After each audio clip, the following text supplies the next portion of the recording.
Caitlin Clark had been rewriting history for years, but what happened at the Annika Pro-Am in Florida felt different from everything that came before it.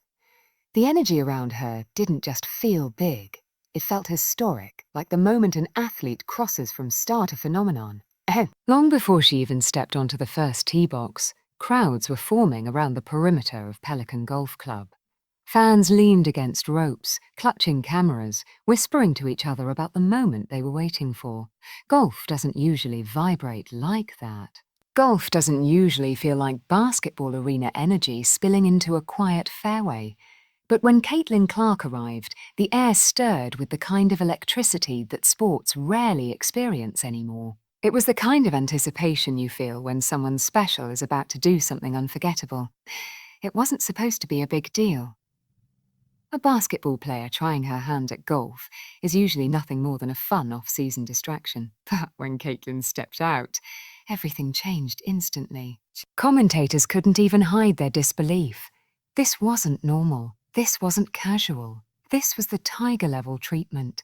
And what nobody expected was that the day would end with a record so massive that even legends like Jordan and Tiger would recognize it. But before the world watched Clark take over the LPGA, something important happened behind closed doors, something that explains why she walked into that event looking not just prepared, but poised. Champions don't just appear, they're shaped, they're sharpened, they're mentored. And in Caitlin's case, her mentorship came from the greatest athlete to ever define a global brand.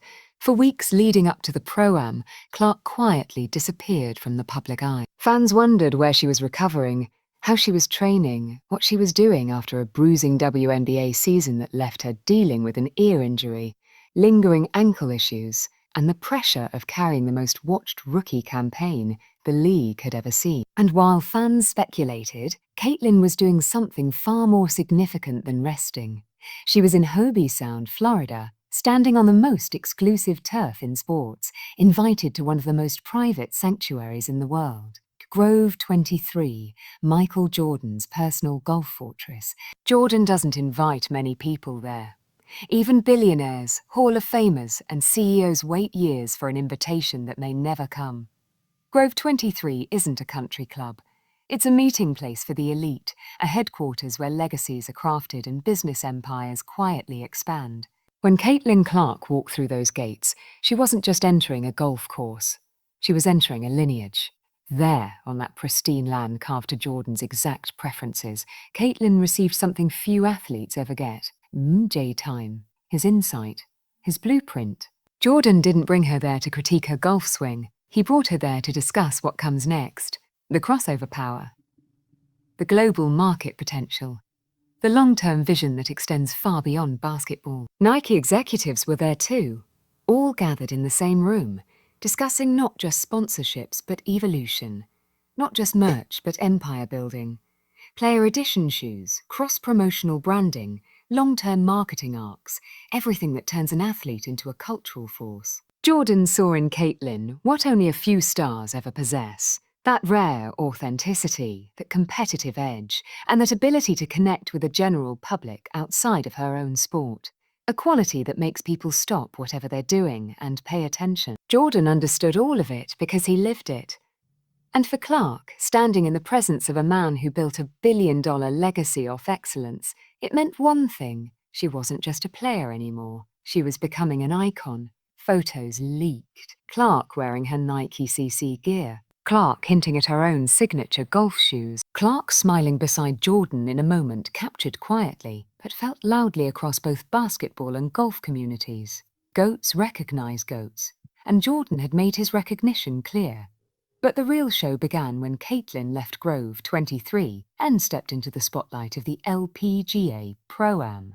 Sophie Cunningham and Lexi Hull, her Indiana Fever teammates, joined her as caddies and partners in chaos, transforming what could have been a serene golf outing into a full-blown entertainment spectacle.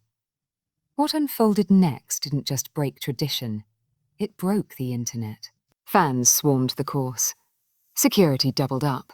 The Golf Channel set up extra cameras, expanding coverage in ways usually reserved for majors. For the LPGA, this wasn't just a Pro-Am. It was an event. And for Caitlin, it was a moment she walked into with her familiar blend of competitive fire and relaxed charm. Sophie Cunningham turned out to be exactly what the broadcast didn't know it needed. Wearing her usual mischief like a badge of honor, she joked, teased, and kept energy high all round long. When she stepped up for a fun swing and accidentally hit a fan with her drive, the entire course froze for a breath. Sophie sprinted to the rope line, apologizing with a hug, only for the crowd to erupt when fans started jokingly claiming they were the ones hit. The whole moment went from near disaster to comedy gold, and Caitlin didn't miss the chance to fuel the chaos with a well-timed man down. That sent everyone laughing again. Sophie's quick wit sealed the moment with "He Says Your Wife," and suddenly the Pro-Am felt like a reality show mixed with a sports highlight reel. The chemistry between the three Fever teammates was natural, refreshing, and undeniably addictive. Lexi Hull played her role differently. Calm, knowledgeable, composed, a true golfer who knew course management, club selection, and the nuance behind every swing, the perfect contrast to Sophie's comedic chaos. Together, they built an atmosphere that felt like a cross between game day and a reunion, reminding fans that athletes are at their most magnetic when they're simply having fun. But beneath the jokes, the laughter, and the viral interactions, something seismic was happening. Something measurable. Something historic. Within hours, social media erupted. According to data tracked by Gamebridge, the Caitlin Clark effect hit the LPGA harder than anything they'd experienced before. Last year's entire tournament had 395 media mentions. On Pro-Am Day alone this year, there were nearly 3,000. More than 18 million impressions poured in across X. The tournament's Instagram views skyrocketed by an unfathomable 591%.